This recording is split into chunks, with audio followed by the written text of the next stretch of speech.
Mais importante que sonhar é entender teus planos, teus sonhos realizar. Hoje em espírito e verdade nós te seguiremos sem olhar para trás. Então chegou a hora de unirmos a voz e o coração pulsar ardente em teu amor. Nos rendemos, nos rendemos. Chegou a hora de levantarmos a voz. Chegou a hora de erguermos nosso louvor, meu Senhor, em ti a vitória. Sem temor, a ti damos glória. Chegou a hora.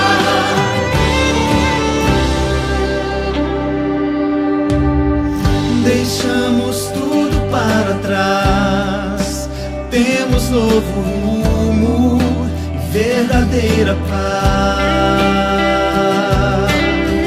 E não podemos nos calar, o evangelho ao mundo devemos proclamar. Então chegou a hora de viver a missão e sem temor levar ao mundo o teu amor. Sem demora, sem demora. Chegou a hora de levantarmos a voz. Chegou a hora de erguermos nosso louvor, meu Senhor, em ti a vitória. Sem temor, a ti damos glória.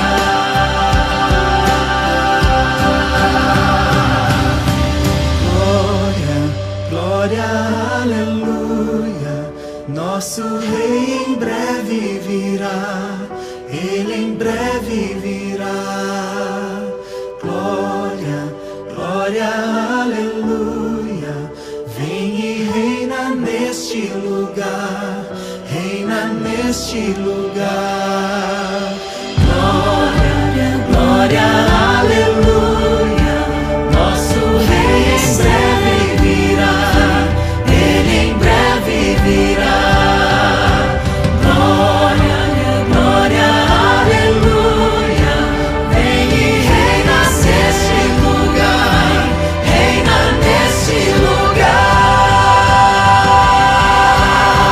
Chegou a hora de levantarmos a voz. Chegou a hora de erguermos nosso louvor, meu Senhor, em ti a vitória. Sem temor, a ti damos glória. Chegou a hora.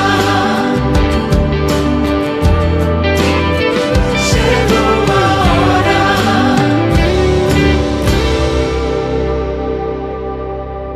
Glória, glória, aleluia.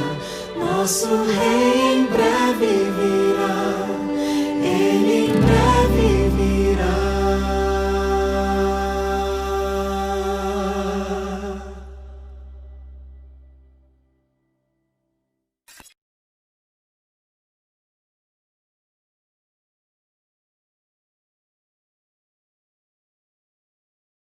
E é um prazer, um privilégio estarmos juntos para nós partilharmos aqui brevemente da palavra de Deus. Já estamos em dezembro, já estamos vivendo assim aquele clima natalino, não é? Eu não sei você, mas eu gosto bastante desta época de Natal, dá a impressão de que as luzes iluminam um pouco este mundo de escuridão e até o fato de nos lembrarmos que um dia o Filho de Deus se tornou homem, para os homens se tornarem filhos de Deus. Isso acaba nos ajudando de alguma forma a termos um pouquinho mais de amor, né, de gratidão no coração, que é o tema aí que vocês têm trabalhado ao longo da semana. Eu fiquei pensando um pouquinho no que falar e eu fiquei pensando no tema do Natal e da gratidão. Então, eu quero partilhar este tema com vocês, de um ângulo de pessoas que viveram o primeiro Natal, o Natal do nascimento de Cristo ali mesmo, e vieram com gratidão no coração. Falar um pouquinho dessas pessoas, do que eles nos ensinam, e aí nós vamos juntos à leitura do texto, tá bom? Vamos sem mais delongas à Bíblia, que é o que nos interessa, não é? Abra sua Bíblia, por favor, no Evangelho de Mateus, você que está aí acompanhando e puder. Evangelho de Mateus. Mateus capítulo 2. Mateus 2 diz assim: Tendo Jesus nascido em Belém da Judéia, nos dias do rei Herodes, eis que vieram os magos do Oriente a Jerusalém e perguntavam: onde está o recém-nascido rei dos judeus? Porque nós vimos a sua estrela no Oriente e viemos adorá-lo. Tendo ouvido isso, alarmou-se o rei Herodes e com ele toda Jerusalém. E convocando todos os principais sacerdotes e escribas do povo, perguntava deles onde haveria de nascer o Messias, e eles disseram: em Belém da Judéia, porque assim está escrito: e tu, Belém, Efrata, terra de Efraim, não é de maneira alguma menor dos principais de Judá, porque de ti sairás o que será Senhor de Israel, cujos dias são desde a eternidade. Com isto, Herodes, tendo chamado secretamente os magos, inquiriu deles com precisão quanto ao tempo que a estrela aparecera. Até aqui está bom. Eu quero falar com vocês rapidamente sobre os magos do Oriente. Vocês estão me ouvindo bem aí, pessoal que está no grupo? Eu estou com a voz ruim, como eu falei, de tanto falar essa semana. Então tá bom, obrigado. De onde vieram os magos? Que lições eles nos ensinam? Existem muitos mitos a respeito do Natal, muitos. E alguns desses mitos estão em cima dos magos. Faz alguns anos, me chamaram numa igreja do interior aqui de São Paulo para pregar no dia 24 de dezembro, véspera de Natal. E o rapaz que me convidou para pregar disse: pastor, dentro do tema do Natal ali o senhor escolhe o que falar. Mas antes do senhor falar, nós vamos ter uma encenação, uma espécie de teatro ali, né? Os jovens vão fazer uma encenação do Natal. Você já deve ter assistido encenações de Natal na sua igreja, né? Como é? Tem José, tem Maria, não é? Tem os três magos. Aliás, você se lembra o nome dos três reis magos? Lembra-se?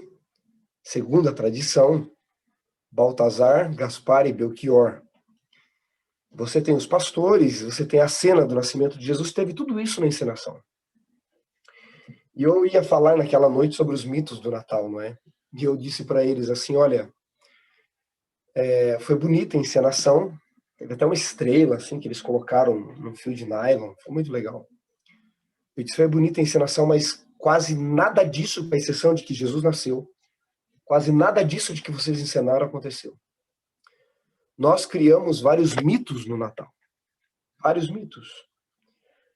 Quais são os mitos que a gente acaba criando, senhores? Primeiro mito.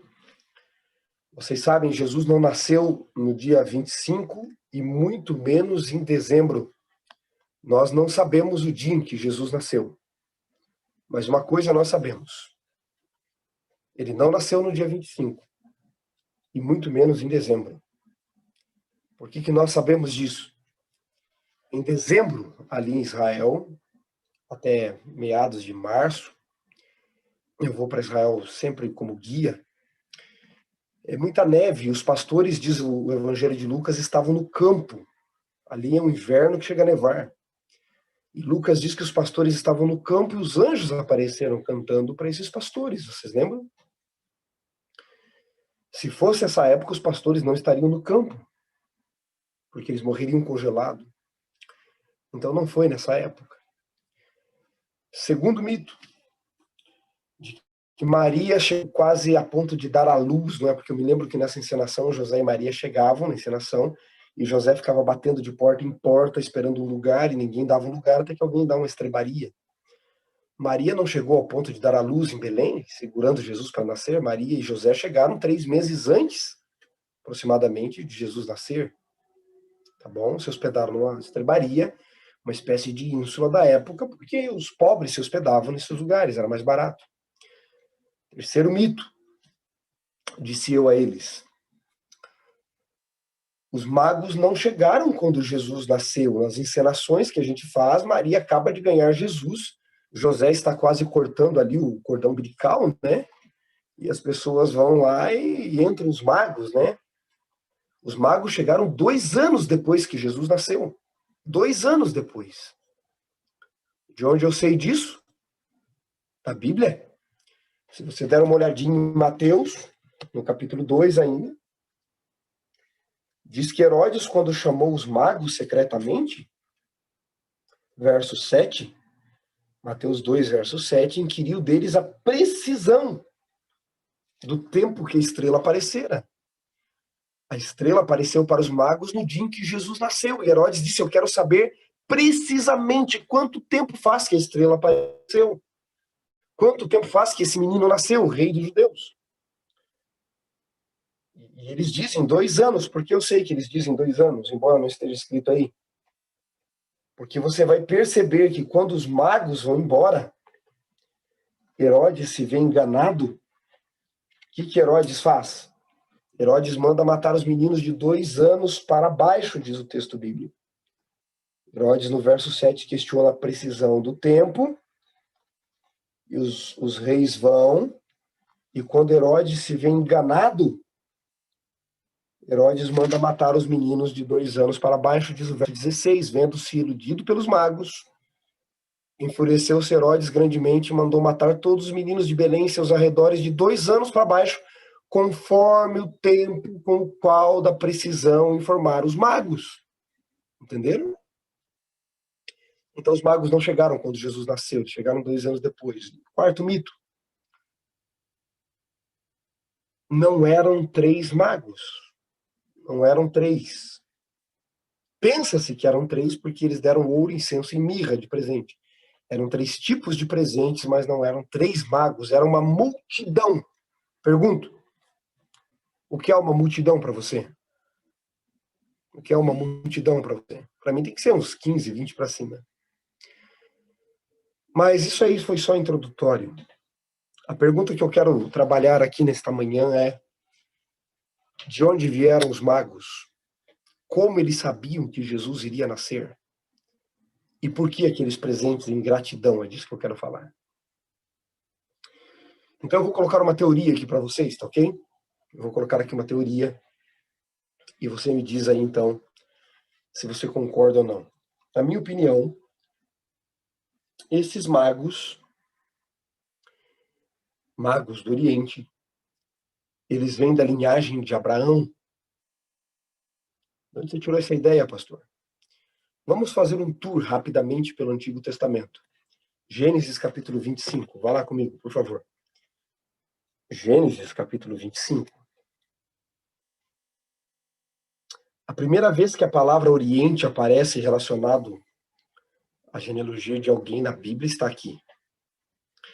Gênesis 25 diz, desposou Abraão outra mulher, chamava-se Quetura. E ela lhe deu à luz alguns filhos, Irã, Joquezã, Medã, Midian, Isbaque e Suá. Grave bem esse nome, Midian, principalmente. São filhos de Abraão, correto? Filhos de Abraão. E aí o texto continua, verso 5, Abraão deu tudo o que possuía a Isaque, seu filho. Porém, aos filhos das concubinas, não é? Os filhos de Agar e de Quetura que tivera, deu eles presentes e ainda em vida os separou de Isaque, seu filho, enviando-os para onde? Para onde diz sua Bíblia? Para a terra do Oriente, certo? Abraão, ele pegou os seus filhos, ou seja, Ismael, ele pegou os Irã, Joquezã, Medã, Midian, Isbaque, Suá, e os enviou para a terra do Oriente de Israel, que é onde está a Mesopotâmia, o deserto da Arábia, todo aquele lugar. Agora eu faço uma pergunta a mais para vocês. Abraão falou de Deus para Isaque, seu filho? Falou ou não falou? Falou. Abraão ensinou Isaque a orar? Ensinou. Abraão ensinou Isaque a estudar a Bíblia? Abraão ensinou a Isaque sobre a salvação, sobre o pecado? Abraão falou a Isaque sobre a salvação? Falou. E quando seus outros filhos eram pequenininhos, você acha que Abraão falou para eles? Quem é pai e mãe aí de mais de um filho sabe disso. Você não cuida só de um, você não educa só um, você não ama só um. Abraão amava todos os seus filhos. Embora Isaque fosse o filho da promessa, Abraão amava todos. Se Abraão falou de Deus, da salvação, da vinda do Messias para Isaque, você acha que Abraão não falou para os outros? Portanto, estes filhos de Abraão que foram lá para a terra do Oriente, eles foram lá levando o conhecimento do Deus verdadeiro, do Deus Altíssimo. E quando chegaram lá na terra do Oriente, eles se tornaram homens poderosos, príncipes. Está na Bíblia isso? Se você der uma olhadinha em Gênesis 25, verso 12, diz: são estas as gerações de Ismael, filho de Abraão, que Agar, a egípcia, serva de Sara, deu à luz. E aí vai falar os nomes, eu vou pular os nomes, mas dá uma olhadinha no versículo 16. São estes os filhos de Ismael, pelos seus nomes e vilas, pelos seus acampamentos. 12 príncipes de seu povo. Notem, assim como de Jacó viram 12 tribos, de Ismael vieram 12 tribos. E esses filhos de Ismael que cresceram, proliferaram na terra do Oriente. Eles se tornaram lá na terra do Oriente homens poderosos, príncipes, não eram qualquer um. Príncipe é alguém rico, príncipe é alguém poderoso. De todos os filhos de Ismael, lá na terra do Oriente, um deles foi o mais poderoso, foi o mais sábio, o mais rico e o mais temente a Deus, porque Abraão, quando os enviou para a terra do Oriente, falou de Deus para eles, bem antes até. E um deles se tornou mais rico, mais influente e poderoso de todos, era o maior adorador de Deus na terra do Oriente. Em toda a terra. Eles moravam na terra do Oriente. De quem estou falando, senhores? Dá um pulinho em Jó, capítulo 1. Abra sua Bíblia. Vamos usar bastante a Bíblia. O que nos importa é a Bíblia. Jó, capítulo 1.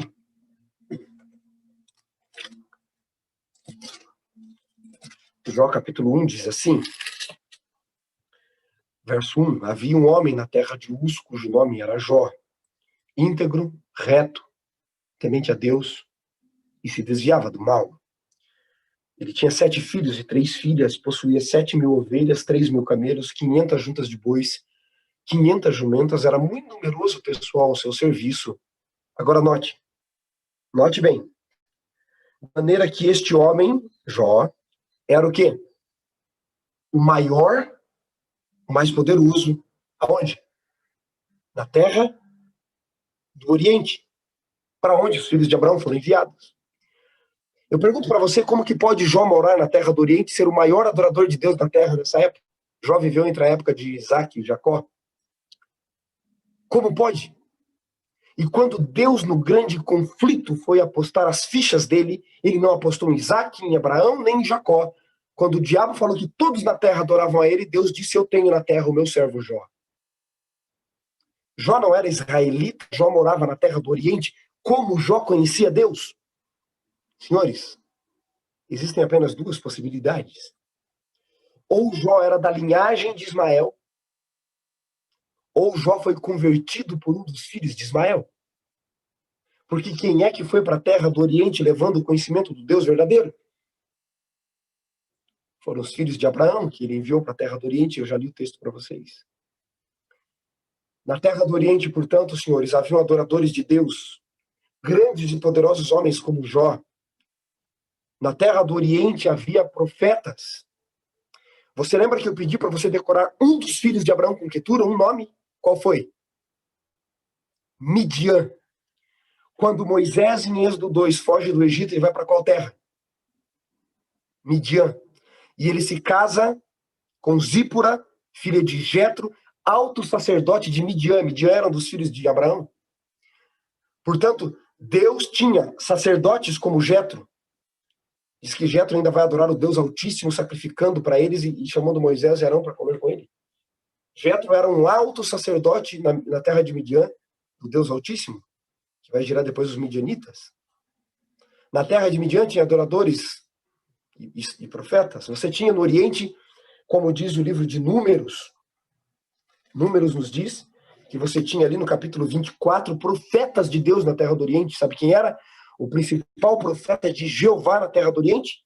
Balaão, Números 24. Infelizmente, Balaão, não é? Ellen White comenta que Balaão se perdeu depois, mas Balaão foi um profeta de Deus muito tempo na sua vida, se desviou dos caminhos de Deus depois. E é de Balaão, senhores, no verso 17 de Números 24. Números 24, verso 17. É de Balaão que vem uma das principais profecias do Antigo Testamento sobre Jesus. Números 24, 17 diz: Vê-lo-ei, mas não agora, contemplá-lo-ei, mas não de perto, uma estrela procederá de Jacó. De Israel subirá um feto. A estrela de Jacó é Jesus Cristo, é uma profecia messiânica. Na terra do Oriente você tinha homens como Jó, príncipes adoradores de Deus, sacerdotes como Jetro, e você tinha profetas como Balaão. Não é de estranhar que 1.500 anos depois de Moisés, 2.000 e poucos anos depois de Abraão, quando Jesus nasce, os magos do Oriente, eles vêm para ver o Messias. Da onde eles moravam até onde Jesus nasceu, dava quase 2.000 quilômetros. Eles não tinham condições de chegar de camelo no mesmo dia. Eles chegaram 2 anos depois. Mas eram esses homens desta linhagem, provavelmente. Volte a Mateus 2 agora, com tudo isso em mente, por favor. Mateus capítulo 2. Diz assim, verso 1.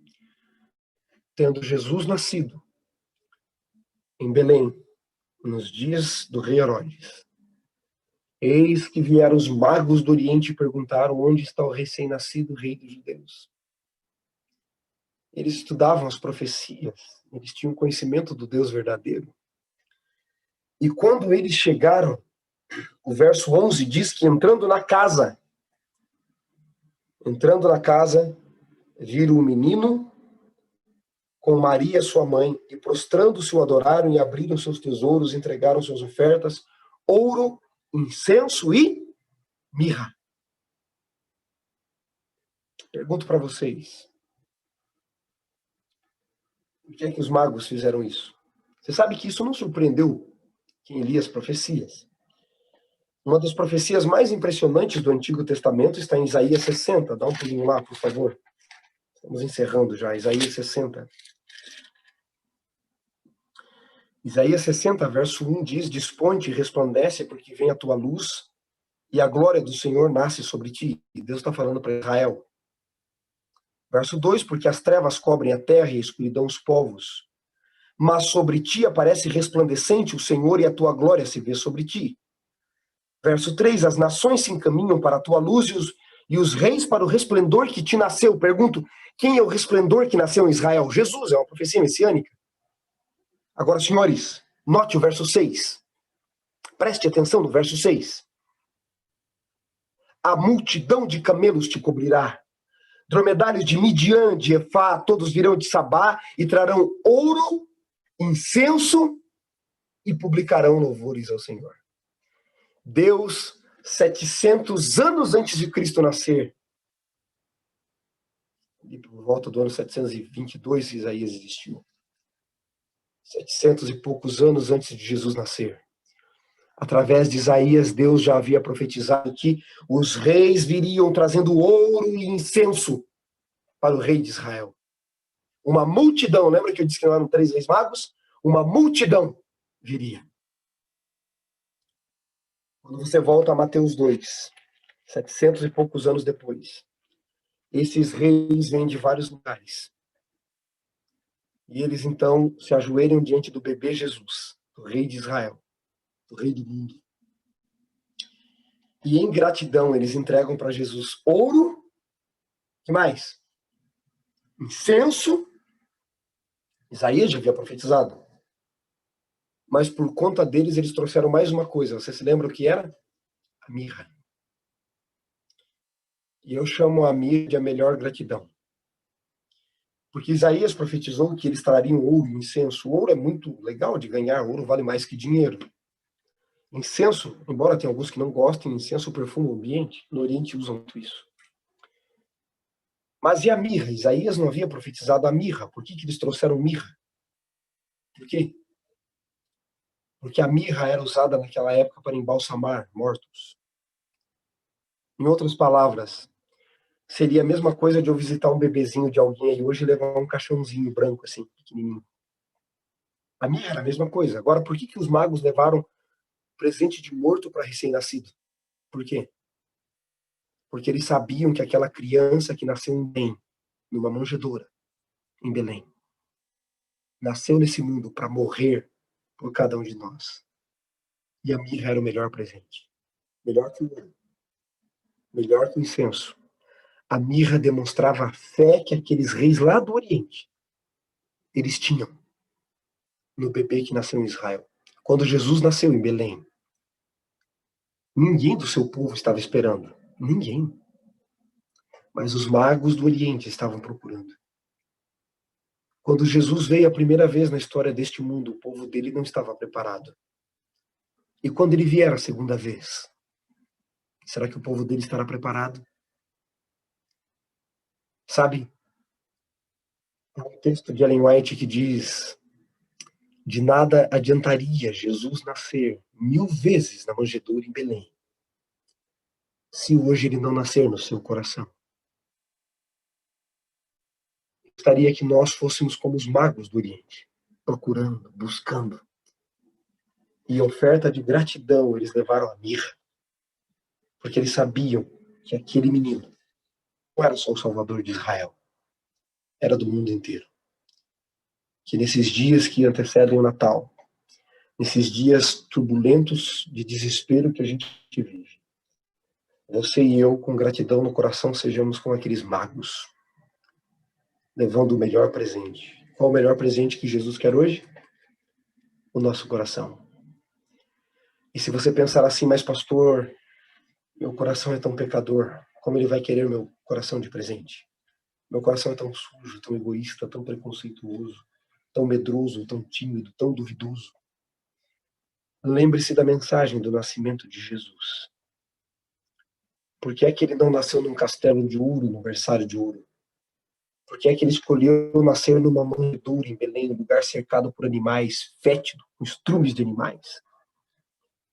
Porque Jesus estava dizendo: se eu pude nascer nesse lugar sujo, impróprio, eu posso nascer no seu coração também. Não importa quão sujo ele esteja. Deus abençoe você. Posso orar com você?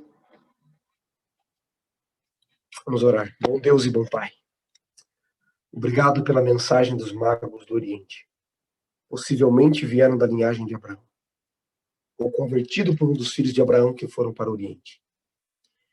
E quando Jesus nasceu a primeira vez na história, entrou a primeira vez na história deste mundo, o seu povo não estava esperando.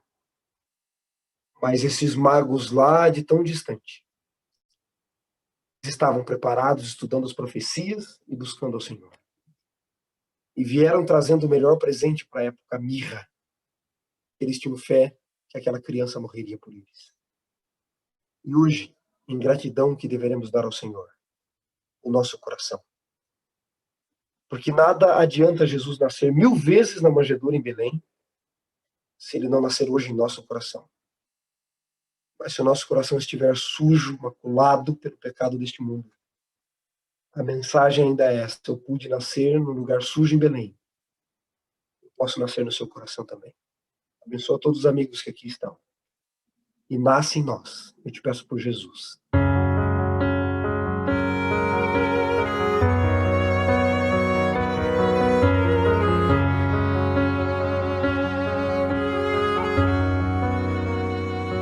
Cuidei de você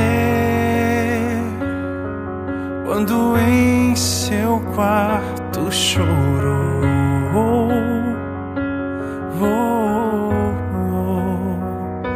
Cuidei de você quando o céu da sua vida se fechou. Cuidei de você.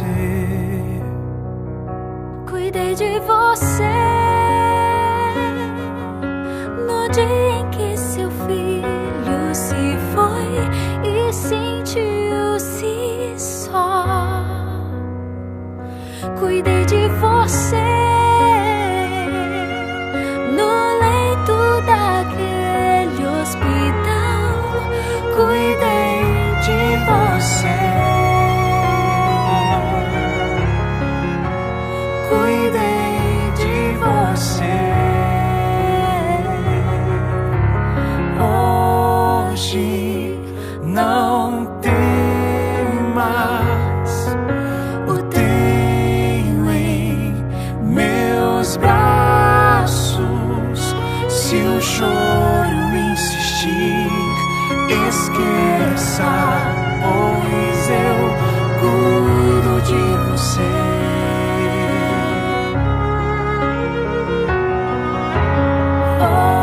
Ouça, meu filho, tudo é tão simples. Descanse em meu amor, deixa que eu cuido de você. Cuidei de você quando seu coração se quebrou.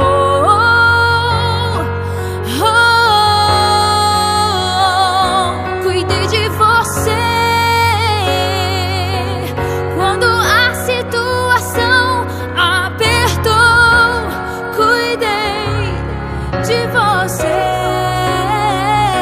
Cuidei de você naquele momento cruel. Cuidei de você quando algo tirou o seu chão. Cuidei de você. Cuidei de você. Cuidei de você. Hoje não temas, o tenho em meus braços. Se o choro insistir, esqueça, pois eu cuido de você.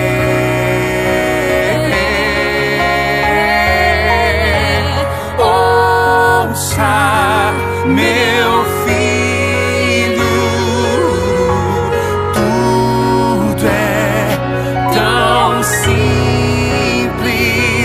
Descanse em meu amor, deixa que eu cuido de você.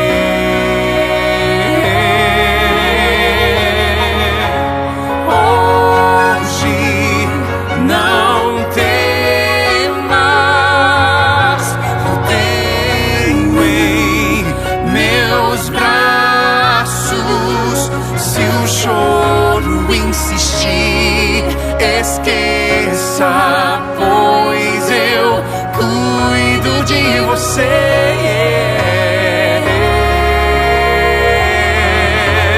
Ouça, meu filho, tudo é tão simples. Descanse em meu amor, deixa que eu cuido de você.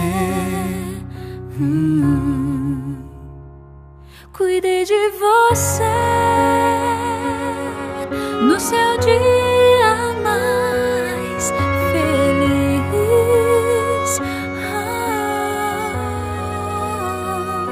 Cuidei de você em cada conquista que fez. Cuidei de você, filho, eu cuido de você.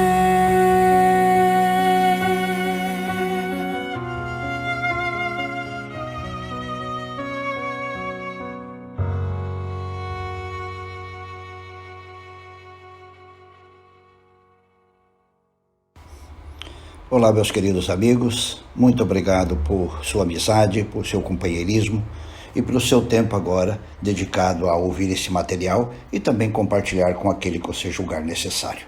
Aqui é o pastor Elvio Menezes e hoje com uma reflexão muito gostosa, muito agradável, porque amanhã é Natal. Natal, época de dar presentes, reunir a família, dia que no calendário todos se reúnem, viajam, mas também Natal é época para refletir. Natal é tempo de reconhecer que todos nós, que nos dizemos cristãos, somos devedores. E estou aqui nesse áudio conclamando você a reconhecer que você é um devedor. Eu me considero um devedor, mas como bons devedores também deveremos procurar ser bons pagadores. Temos uma dívida, mas queremos pagar esta dívida. O apóstolo Paulo, na carta aos Romanos, no capítulo 1, verso 14, ele diz que ele era um devedor.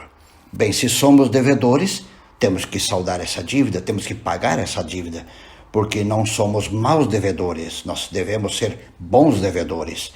E como nós vamos pagar essa dívida? Salmo 26, o verso 7 diz: cantando hinos de gratidão, falando de todas as tuas maravilhas. Uma das formas de nós pagarmos a dívida para com o que Jesus fez por nós, pela vinda dele a esta terra, pelo exemplo de vida, e não só exemplo, pela substituição que ele quer fazer. Ele quer dar a sua vida para mim e eu entrego a minha para ele. Ele quer fazer uma troca. Então nós somos devedores. Nesse negócio nós nunca vamos conseguir pagar plenamente, mas nós podemos pagar também pelo menos uma parte. E como fazer esse pagamento? Cantando hinos e sendo grato. Há uma carta, eu aprecio demais essa carta. Ela foi escrita por um homem que foi missionário na Índia. Ele dedicou grande parte de sua vida entre os homens e mulheres que contraíram lepra, e por viver no meio dessas pessoas, ele também contraiu lepra. Foi levado para a Inglaterra, seu país de origem. Ali na Inglaterra, ele escreve, ou melhor, ele nem escreveu porque ele não conseguia mais, mas ele dita uma carta para um companheiro que continuava na Índia. E ele diz assim: tive que levar a cruz mais pesada, mas posso dizer-lhe com alegria que a graça de Cristo tem sido suficiente para mim em cada momento de minha vida. A princípio, desejei rebelar-me contra Deus, porque tinha grandes planos para o futuro. Muitas almas se haviam convertido como resultado do meu ministério. Pedi ao Senhor energia, mas não fui atendido. E repentinamente fui arrancado do meu trabalho e hoje estou na cama deste hospital. Por um momento pensei que Deus me havia abandonado, ocultado de mim o seu rosto, mas não era assim. Quando parecia mais duro levar minha carga, ela se tornou muito leve e agora a cada momento me regozijo no Senhor. Estou deitado nesta cama por 15 anos, sentindo que os membros do meu corpo se atrofiam cada dia, as feridas aumentam e a minha vida se apaga a cada instante. Agora, a cada momento me regozijo no Senhor. Sei que não tenho muito tempo para viver, mas enquanto tiver alento e vida, não poderei entrar em repouso. Devo testificar dele, devo falar do seu grande amor para comigo. Você pergunta em que condição me encontro agora. Perdi a visão. A minha voz quase já não existe mais. Não tenho mais mãos e pés, mas meu coração está longe da morte. Não posso ler nem escrever, mas minhas irmãs vêm fazer isto para mim. Possuo tudo o que é necessário para satisfazer as minhas necessidades e, enquanto vivo, espero preparar outros para irem para a Índia. Peço a Deus que me ajude a ser humilde, paciente e fiel até o fim.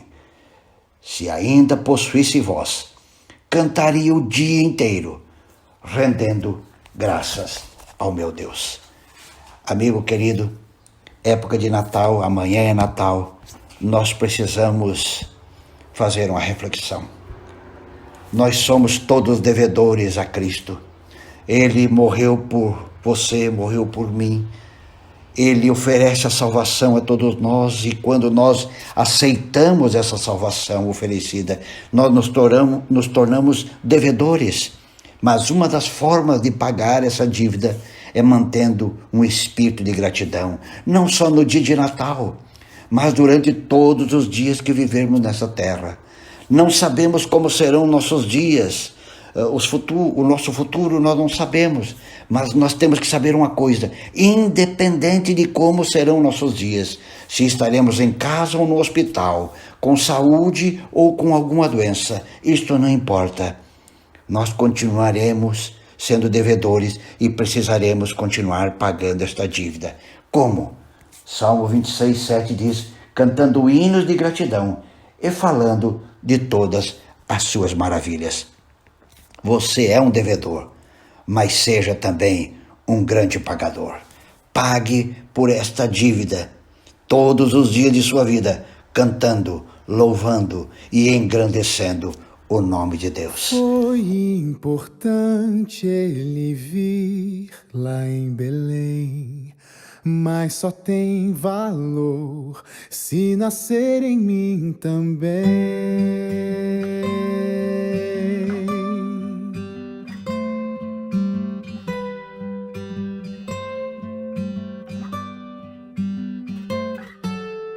Eu aprendi que o sentido do Natal é o nascimento de Jesus. E sendo assim, hoje mesmo é Natal. Hoje Jesus nasceu em mim, e amanhã será Natal de novo. E eu espero que depois de amanhã seja outra vez, pois Jesus precisa renascer todo dia na gente, dentro da gente, pra ser Natal real.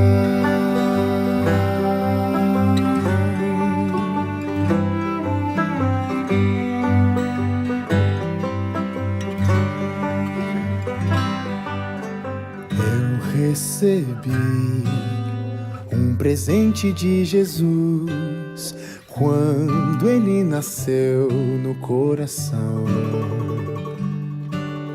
Frutos que vêm do Espírito de Deus, fé, paz, amor e mansidão. E amanhã será Natal de novo.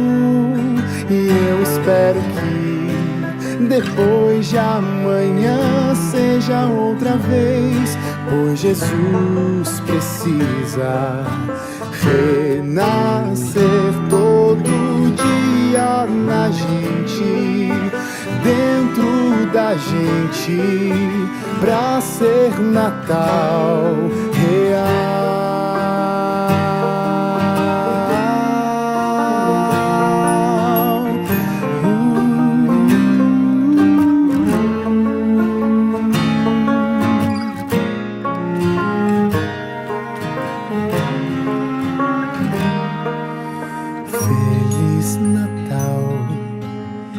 Assim, Feliz Natal, um Natal que sai dentro de mim.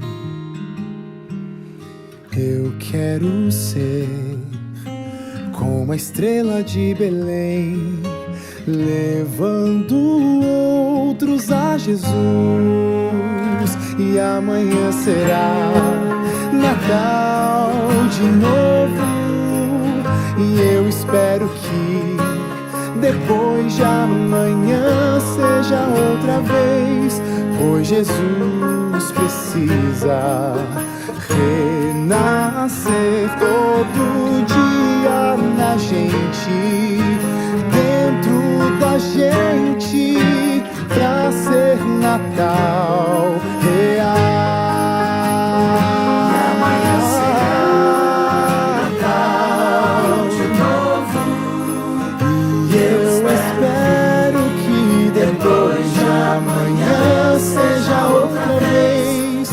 Jesus precisa renascer todo dia na gente, dentro da gente, pra ser Natal real.